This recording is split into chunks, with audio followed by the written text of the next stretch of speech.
মহিলা কার্ড খেলে সিম্প্যাথি নেবে, ওটাও কিন্তু আমরা হতে দেব না। অবশ্যই শুভশ্রী ম্যামকে যদি তার শারীরিক গঠন নিয়ে কোনো কটু কথা বলে থাকে, তার বিরুদ্ধে আইএসএফ, তার বিরুদ্ধে 2023 পঞ্চায়েত নির্বাচন যখন মহিলা আইএসএফ এর বিরোধী মহিলারা যখন কন্টেস্ট করছিল, কারো কেউ বিভক্ত করার চেষ্টা হয়েছে হাওড়া জেলাতে, উলঙ্গ করে দেওয়ার চেষ্টা করেছিল, শুধু বিরোধী দল থেকে কন্টেস্ট করেছে বলে। তখন রাজবাবু কোথায় ছিল? কথাই আছে না, নিজের বেলায় আঁটি আঁটি, পরের বেলায় কি বলে গো, আজকে জ্ঞান দিচ্ছে। অবশ্যই শুভশ্রী ম্যামকে যদি তার শারীরিক গঠন নিয়ে কোনো কটু কথা বলে থাকে, তার বিরুদ্ধে আইএসএফ, তার বিরুদ্ধে নওশাদ সিদ্দিকী। আমাদের আদর্শগত লড়াই। কারো শরীরের গঠন দেখিয়ে, কারো চুল বড়, কারো চুল ছোট, কারো চোখ একটা বড়, একটা চোখ খারাপ, উনি আমাদের লড়াই ছিল না, আছে না, আগামী দিনে থাকবে। আমাদের লড়াইটা হচ্ছে আদর্শের লড়াই। কি কি কমিটমেন্ট করেছো, কি কি তুমি দিতে পারোনি, এই লড়াই আমাদের। কিন্তু সেই শুধু ওই মহিলা কার্ড খেলে সিম্প্যাথি নেবে, ওটাও কিন্তু আমরা হতে দেব না। আমরা আমাদের সমাজে নারী পুরুষকে আলাদাভাবে দেখি না, সমান অধিকার হিসাবে আমরা প্রতিষ্ঠিত করতে চাই। দেখ বন্ধুগণ, এই তিলোত্তমাকে কেন খুন করেছিল আপনারা জানেন? আমি আপনাদের একটা জিনিস ক্লিয়ার করে যাই। তিলোত্তমাকে আগে খুন করেছিল, পরে ধর্ষণ করানো হয়েছিল। এটা মাথায় থাকবে তো? কি বললাম? আগে খুন হয়েছে, তারপরে ধর্ষণ করানো হয়েছে। কারণ স্বাভাবিক, যদি কোনো একটা লাশ এই কদিন আগেই তো হয়েছিল, দেগঙ্গাতে একটি ছেলেকে খুন করেছিল না, পারিবারিক একটু অশান্তি, সব এইসবটা নিয়ে খুন হওয়ার সাথে সাথে আমরা কি বলি বলুন তো, কি কারণে খুন হয়েছে, তাই না?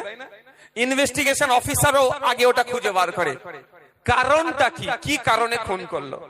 তো তিলোত্তমাকে খুন করে ধর্ষণ এই জন্যই করানো হয়েছিল, ওই কারণটা শুধুমাত্র এটাই দেখানোর জন্য, আপনার আমার চোখে পর্দা ফেলে দেওয়ার জন্য, যে মেয়েটিকে ধর্ষণ করেছে মেয়েটি বলে দেবে ওই জন্য মেরে দিয়েছে, এইটা যাতে এস্টাবলিশ করার জন্য। কিন্তু অ্যাকচুয়ালি এই ঘটনা নয়। আপনাদের জানতে হবে তিলোত্তমা কেন খুন হতে হলো।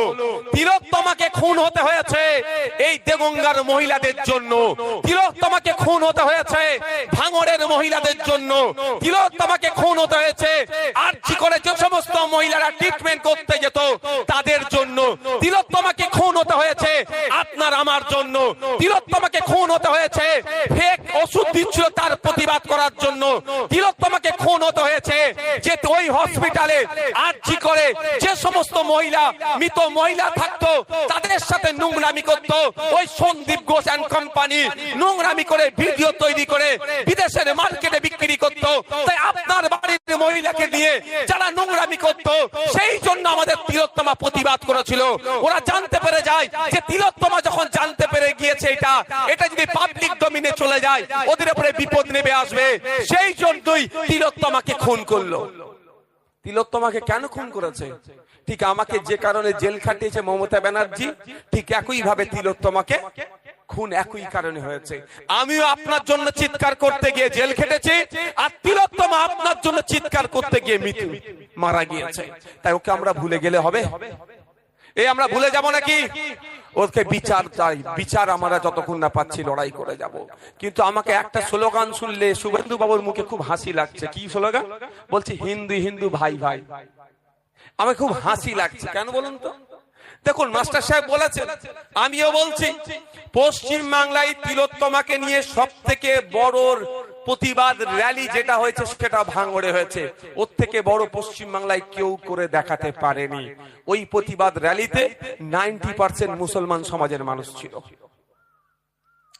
তিলোত্তমাকে নিয়ে সব থেকে বেশি চর্চা যদি কেউ করে থাকে সেটা হচ্ছে আইএসএফ করেছে, আইএসএফ এর চেয়ারম্যান নওশাদ সিদ্দিকী করেছে। নওশাদ সিদ্দিকী ধর্মীয় পরিচয় কি ভাই? নিশ্চিতভাবে মুসলমান ধর্মের আমি অনুসারী। আমি জোর গলাই বলি, এখানে কোনো ব্যাপার নয়। আর এটা আমি জানি না সেকুলার হতে গেলে নাকি গেরুয়া বসন পরা যাবে না, সেকুলার হতে গেলে নাকি টুপি পরা যাবে না, দাঁড়িয়ে রাখলে নাকি সেকুলার হওয়া যায় না। তা থেকে কোন সংজ্ঞা পড়েছে আমি ভাই জানি না। যাক, আমার বলার বক্তব্য, হিন্দু হিন্দু ভাই ভাই স্লোগান শুভেন্দু অধিকারী তুলেছিল তো। তিলোত্তমা ধর্মীয় পরিচয়টা কি? নিশ্চিতভাবে মুসলমান নয়, কিন্তু আমি এটা ঘুরিয়ে উদাহরণ দেওয়ার কারণ হচ্ছে তিলোত্তমা ধর্মীয় পরিচয় দেখে আমরা প্রতিবাদ করিনি। তিলোত্তমা কোন জাতের তার দেখে প্রতিবাদ করিনি।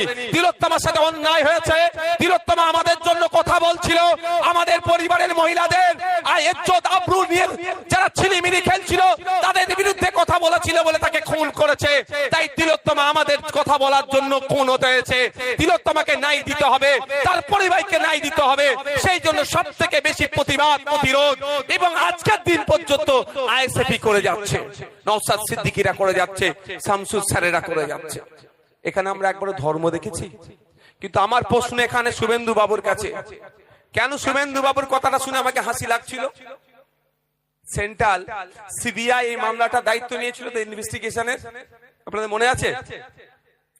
কিন্তু নিটফল কি? আমি জিরোর থেকে বেশি কিছু পাচ্ছি না। আমি এখনো বলছি, যদি সঠিকভাবে তদন্ত হয় তৃণমূলের ঘরের দামাল ছেলে অনেক ধরা পড়বে ওই মার্ডার কেসে যুক্ত। তাই আমি প্রমাণ দিচ্ছি। শুভেন্দু বাবু হিন্দু হিন্দু ভাই ভাই স্লোগান তুলছে, আমি শুভেন্দু বাবুর কাছে বার্তা দিতে চাই, তিলোত্তমার ধর্মীয় পরিচয় কিন্তু হিন্দু, সে এখনো বিচার পেল না কেন? তিলোত্তমার বাবা হিন্দু, তিলোত্তমার মাও হিন্দু, আপনি হিন্দু হিন্দু ভাই ভাই স্লোগান তুলছেন, তাহলে তিলোত্তমার বাবা তো আপনার হিন্দু ভাই হয়, এখনো পর্যন্ত সে বিচার পেল না কেন? কেন বিচার পেল না? আপনাকে আগে জবাব দিতে হবে। কারণ হচ্ছে আমরা কি দেখলাম, এই মামলাটা টেক ওভার করেছিল কারা? সিবিআই। সিবিআই চার্জশিট কোথায় জমা দিল? শিয়ালদা কোর্টে জমা দিয়েছে। সেই চার্জশিটের একটা বড় ভয়ঙ্কর খেলা আপনারা দেখবেন, কিভাবে যে তৃণমূল বিজেপিকে বাঁচাই সময়, আবার বিজেপি কিভাবে তৃণমূলকে বাঁচাই সময়ে সময়ে। আমি একটা উদাহরণ দিলে বুঝতে পারবেন। আমরা দেখলাম চার্জশিটে উল্লেখ আছে, যেই দিন তিলোত্তমাকে যেখানে মার্ডার করে ধর্ষণ করলো, ওই করিডোরে প্রায় 54 থেকে 55 জন যাতায়াত করেছে।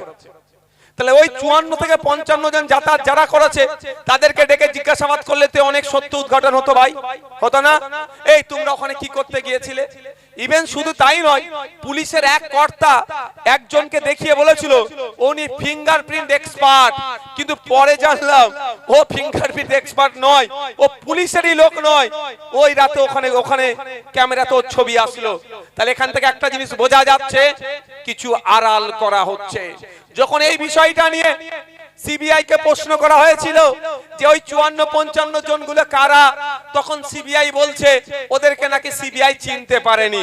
হতে পারে দিল্লি থেকে সিবিআই এসছে, অমিত শাহজি পাঠিয়েছেন, বেছে গুছে পাঠিয়েছেন হরিয়ানার লোককে, জম্মুর লোককে, উত্তরপ্রদেশের লোককে, যাতে আমাদের বাংলার লোককে চিনতে পারেনি। হতে পারে, কিন্তু চিনার তো অন্য রাস্তা আছে ভাই, নাই? চিনার রাস্তা নাই? তাহলে ওই 54-55 জন মানুষের ছবিগুলো পাবলিক ডোমেইনে দিয়ে দিতে পারতো তো, পাবলিক ডোমেইনে দিয়ে দিতে পারতো, মিডিয়ার মাধ্যমে ছড়িয়ে দিতে পারতো, দিয়ে একটাই বার্তা সিবিআই আপিল করত বাংলার মানুষের কাছে, এই 54-55 জনকে আমরা খুঁজে পাচ্ছি না, আমরা চিনতে পাচ্ছি না। আপনার পাড়ায় আপনার এলাকার যদি বা আপনারা যদি কাউকে চিনতে পারেন, এই 54-55 জনকে নাম ঠিকানা যদি আপনারা জানতে পারেন, তাহলে আপনারা আমাদেরকে দিন, আপনাদের পরিচয় গোপন রাখবো। তারপরে সিবিআই তাদের কন্ট্যাক্ট নাম্বার, ইমেল আইডি যদি পাবলিক ডোমেইনে ছেড়ে দিত, তাহলে যদি ওই 54-55 জনের মধ্যে আমলিয়ার কোন একটি বুথের কোন একটা ছেলে যদি ওই রাত্রে ওখানে যেয়ে থাকে, আমরা সকলেই এখন সোশ্যাল মিডিয়াতে এখন প্রচুর অ্যাক্টিভ, আমরা মানে প্রতি 1 ঘন্টা ছাড়া আমরা একবার করে মোবাইল খুলে দেখি, এটা একটা তথ্য বলছে, সমীক্ষা বলছে। তাহলে নিশ্চিতভাবে আমরা প্রত্যেকেই তিলোত্তমার জন্য গলা ফাটিয়েছিলাম, প্রত্যেকেই রাস্তায় নেমেছিলাম, যে আন্দোলন সংগঠিত করেছিলাম। আর একটু কাজ আমরা করতাম, আমরা ছবিগুলো নিতাম আর মিলানোর চেষ্টা করতাম, এই রকম ছবি আমার বুথে কেউ আছে নাকি, আমার এলাকায় কেউ আছে নাকি। যদি আমরা খুঁজে পেতাম, সাথে সাথে সিবিআই কে ইনফর্ম করতাম, সিবিআই তাকে জিজ্ঞাসাবাদের জন্য ডেকে নিয়ে যেত। সে যদি ওর কালপিট হতো, তাহলে তাকে ধরতো, তাকে শাস্তির ব্যবস্থা করতো। সহজ হতো না ভাই? কিন্তু করেছে কেন এড়িয়ে গেল? দিদি বলে দিয়েছে দাদাকে, তোমাকে আমি ওয়াকফ উপহার দিয়ে দেবো। দিদি দাদাকে বলে দিয়েছে মুসলমানদেরকে ওবিসিতে আমি শেষ করে দেবো। দিদি দাদাকে বলে দিয়েছে আরএসএস কে, যে মুসলমানদের যত রকম ধরনের ক্ষতি করা যায় আমি ক্ষতি করে দেবো। তুমি আমার 54-55টা সোনার টুকরোকে কিছু যেন অসুবিধে করো না। ওই জন্য করেন। শুধু তাই নয়, আচ্ছা তিলোত্তমা কি একা ডিউটি করছিল? এরকম হয়? আপনারা আরজি করে গিয়েছেন, হ্যাঁ একা ডিউটি করছিল? তাহলে ওনার সাথে যারা ডিউটি করছিল, আমি বলছি না তারা দোষী ভাই, কিন্তু তাদেরকে তো জিজ্ঞাসাবাদ করা যেতে পারতো। কটা ডাক্তারকে জিজ্ঞাসা করেছে, কটা নার্সকে জিজ্ঞাসা করেছে। শুধু তাই নয়, আমি কথা অনেক আগে বলেছি, আজকেও বলছি, যে সিসিটিভিটা অপারেটিং করে তাও বলে দিচ্ছি, সিসিটিভিটার মধ্যখানে বন্ধ করা হয়েছিল। কি বললাম? যে সিসিটিভিটা অপারেটিং করে তাকে জিজ্ঞাসাবাদ করলে, হ্যাঁ তোমাকে এসে কে বন্ধ করতে বলেছিল? কি বলছি বুঝতে পেরেছেন? মাথায় ঢুকছে কি বলছি? তাহলে দুধকে দুধ পানিকে পানি হয়ে যেত, কিন্তু করলো না কেন সিবিআই? সিবিআই তো অমিত শাহর হাতে। অমিত শাহ মানে এখন কেন্দ্রের বিজেপির নেতা, কেন্দ্রের মিনিস্টার। তাহলে বিজেপি তৃণমূলকে তো এই সুযোগ ছিল ঠান্ডা করে দেওয়ার। 54টা তৃণমূলের নেতার ছেলে নেতা কেতা তো জেলে থাকতো, কিন্তু করলো না কেন? এরা একে অপরের পরিপূরক। যখন এ গাড্ডায় পড়ে ওকে সাপোর্ট দেয়, ও যখন গাড্ডায় পড়ে একে সাপোর্ট দেয়। কদিন আগে ভুলে যাচ্ছি, মহাকুম্ভ হয়েছিল উত্তরপ্রদেশে। হিন্দু সমাজের ধর্মীয় বিশ্বাস প্রতি 130 বছর না 140 বছর ছাড়া ছাড়া মহাকুম্ভ হয়। ওখানে গিয়ে স্নান করলে তার পাপ মুক্ত হয়। হিন্দু ধর্মের ধর্মীয় বিশ্বাস। আমার আপনার রাইট নেই এটাকে নিয়ে খিল্লি করার। আপনি না ওটাকে মানতে পারেন। আমি মসজিদে যাই, রাকেশ যাই মন্দিরে, রাকেশ মসজিদটাকে ঘৃণা করতে পারবে না, আমি সৌমদ্বীপের মন্দিরটাকে ঘৃণা করতে পারবো না। আলাদা। আর্টিকেল 26, আর্টিকেল 26-এ বলা আছে প্রত্যেকটা ভারতীয় রাইট আছে কে কোন ধর্মকে চুজ করবে। রাকেশ করেছে হিন্দু, আমি করেছি মুসলমান, কেউ করেছে খ্রিস্টান, কেউ করেছে ঈসাই, আবার কেউ ধর্মই মানে না। আর্টিকেল 26 কে মান্যতা দিয়ে। কিন্তু আমার প্রশ্ন এটাই, কি বলছিলাম গুলিয়ে ফেললাম তো। মহাকুম্ভ তো মহাকুম্ভ 140 বছর সম্ভবত ছাড়া ছাড়া হয়। এবারে যোগী আদিত্যনাথ প্রায় 3000 কোটি টাকা, আর ভারত সরকার মনে হয় 1200 কোটি টাকা, প্রায় 5000 কোটি টাকার প্রজেক্ট ছিল। কিন্তু মহাকুম্ভে ঠিকঠাক ভাবে অ্যারেঞ্জ করতে না পারার ফলে আমার ভারতবর্ষের সহজ সাদাসিধে ধর্মপ্রাণ অনেক হিন্দু ভাই ক্ষতিগ্রস্ত হয়েছিল। তো বিরাট চর্চা হয়েছিল, ইভেন পার্লামেন্ট এটা নিয়ে আলোচনা করার জন্য শোরগোল তুলেছিল। মোদিজি ভয়ে আলোচনাই করতে দেয়নি। ঠিক সেই সময় কি দেখলাম, একটু আগেই বললাম তৃণমূল গাড্ডায় পড়লে বিজেপি বাঁচায়, আর বিজেপি গাড্ডায় পড়লে তৃণমূল বাঁচায়। সেই সময় দেখলাম পশ্চিম বাংলার তৃণমূলের একজন এমপি চলে গেলেন কোথায়? মহাকুম্ভে। আপনার ওটা কোন জায়গা? উত্তরপ্রদেশে। তিনি গঙ্গা স্নান করার পরে তিনি মিডিয়ার সামনে বললেন এর থেকে ভালো আর অ্যারেঞ্জমেন্ট হয় না। মানে কি হলো? কি হলো? ক্লিন চিট দিয়ে দেওয়া হলো না যোগী আদিত্যনাথকে। বিজেপি বিপদে পড়েছিল, যোগী আদিত্যনাথের সরকার কথা বলতে পারছিল না, ভারত সরকার পার্লামেন্টে আলোচনা করার সাহস দেখাতে পারছিল না। যখন ব্যাকফুটে যখন ছিল তখন মমতা ব্যানার্জি সুকৌশলে তার এমপিকে পাঠিয়ে গঙ্গা স্নান করিয়ে মিডিয়ার সামনে এটা প্রমাণ করিয়ে দিল যে প্রধান অন্যতম প্রধান তথাকথিত বিরোধী মুখ মমতা ব্যানার্জির দল তৃণমূলের এমপি বলেছে এর থেকে ভালো আর অ্যারেঞ্জমেন্ট হয় না। তাহলে নিশ্চিতভাবে ওই সহজ সরল হিন্দুগুলোর দোষের কারণেই ওরা ক্ষতিগ্রস্ত হয়েছে, যোগী আদিত্যনাথের দোষ নেই। কে কখন কোথায় ম্যানেজ দিচ্ছে বুঝতে পারছেন? আর আপনি আমি কি ভাবছি?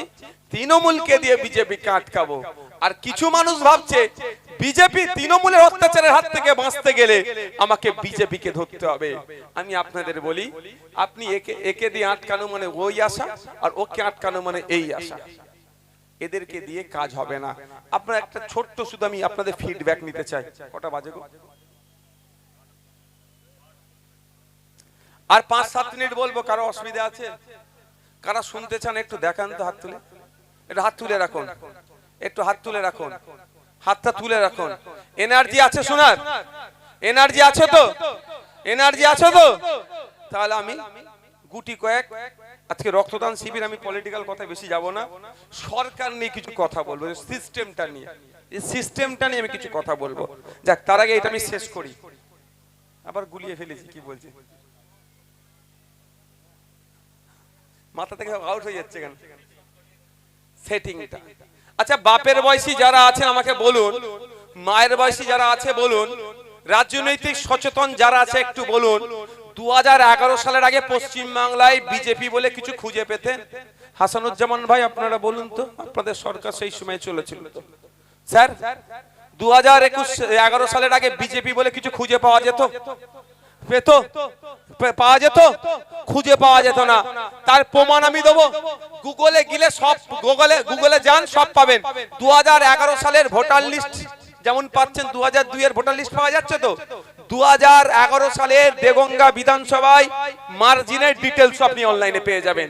কত ভোট হয়েছিল, সিপিএম কত পেয়েছিল, তৃণমূল কত পেয়েছিল, ফরওয়ার্ড ব্লক কত পেয়েছিল, আপনার কি বলে বিজেপি কত পেয়েছিল, দেখবেন সব পাওয়া যাবে। 5000 7000 খুব বেশি হলে পেয়েছে। আর আজকে দেখুন কেন বাড়ছে, এটা বুঝতে হবে। 2011 সালের আগে তৃণমূল ক্ষমতায় ছিল না, বিজেপি পশ্চিম বাংলায় দাঁত ফুটাতে পারেনি। আপনারা যদি মনে করেন 2026 সালে বিজেপিকে আটকাতে হবে, তাহলে শুধু বিজেপিকে আটকানোর স্বপ্ন দেখলে বিজেপিকে আপনি আটকাতে পারবেন না। 2011 সালের আগে তৃণমূলের সরকার ছিল না, পশ্চিম বাংলায় বিজেপি বলে কিছু ছিল না। তাই 2026 সালে পশ্চিম বাংলায় তৃণমূলের সরকার রাখেন না, তাহলে বিজেপি বলেও কিছু থাকবে না। কি বলছি বুঝতে পেরেছেন? 2011 আগে ছিল না সরকার, বিজেপিও ঘুমিয়েছিল। 11 পরে আসলো, বিজেপি জেগে উঠলো। 2026-এ সরকার সরিয়ে দেন, বিজেপিও ঘুমিয়ে পড়বে। এই যে জায়গাটায় আছে, ঘাস সেই অর্থে নেই কেন? পানি নাই বলে। আপনারা চাষিভুষি এলাকার মানুষ তো নাকি গো? পানি যেখানে থাকবে ঘাস জন্মাবে, আর ঘাস জন্মালে ছাগল গরুর উৎপাদ বাড়বে। উৎপাদ না বাড়ে তার জন্য আপনি বেড়া লাগিয়ে রেখেছেন, একটা গেট করেছেন, গেটের চাবি যাকে দিয়েছেন সে গেট খুলে ছাগলকে গরুকে ঘাস খাওয়ানোর সুযোগ দিচ্ছে। তাহলে কি করতে হবে এখন? কি করতে হবে? তাহলে যে পাইপ লাইন দিয়ে পানি আসছে ওই পাইপ লাইনটাই কেটে দিতে হবে। তৃণমূল নামক পাইপ লাইন থাকার জন্য বিজেপি আজকে উৎপাত করছে। তাই আমরা যদি তৃণমূল নামক পাইপ লাইনটাকে কাটতে পারি, তাহলে ঘাস পানি আসবে না, ঘাস জন্মাবে না, আর ঘাস না জন্মালে গরু ছাগলের উৎপাত বাড়বে না। তাই মাথায় ঢুকিয়ে নিন, 2026 সাল আসছে, পশ্চিম বাংলার কোথায় কি হচ্ছে দেখার প্রয়োজন নাই। ভারত থেকে নওশাদ সিদ্দিকীকে যেমন উপহার দিয়েছে, নওশাদ সিদ্দিকীর সাথে লড়াই করার জন্য দেগঙ্গা থেকেও আমরা একটা নওশাদ সিদ্দিকীকে পাঠাবো। হবে তো নাকি? না গল্প শোনাবে বিজেপি চলে আসবে। গল্প শোনালেও তারও ওষুধ আমি দিয়ে যাচ্ছি আজকে। গল্প শোনাতে পারে তৃণমূল, এই আইএসএফ ভোট কেটে নাকি বিজেপি সুবিধা করে দেবে। ভাঙড়েও গল্প শুনিয়েছিল, আপনারা দেখুন ভাঙড়ের মানুষ এই গল্প খায়নি। আইএসএফ কে ভোট দিয়েছে, বিধানসভার মধ্যে চলে গিয়েছে, রাজ্যের মানুষের হয়ে লড়াই করছে। তাই 2026 আসছে, ওই গল্প শুনিয়ে লাভ হবে না।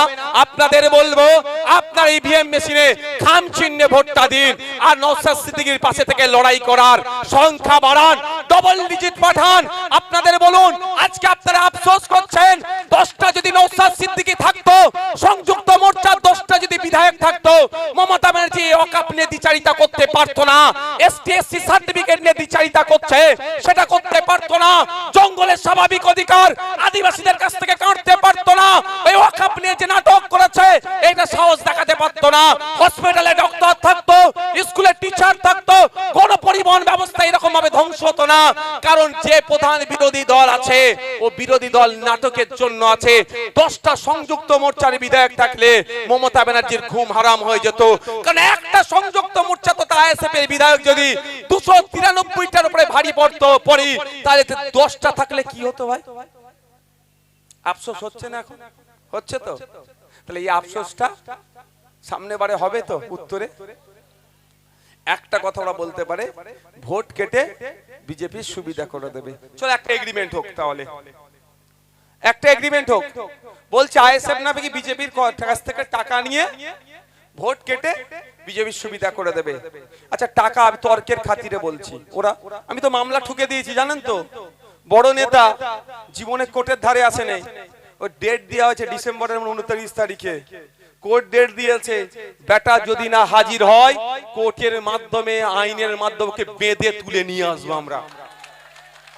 ঠিক আছে, 30 কোটি টাকা নাকি আমরা নিয়েছিলাম এ কথা বলেছে। আমি ভাই ওই খিস্তির বদলে খিস্তির জবাব আমি দিতে পারি না, চোখের বদলে চোখ নিতে হবে, ওই রাজনীতি আমি করি না, তাহলে পৃথিবীতে তো সবাই অন্ধ হয়ে যাবে।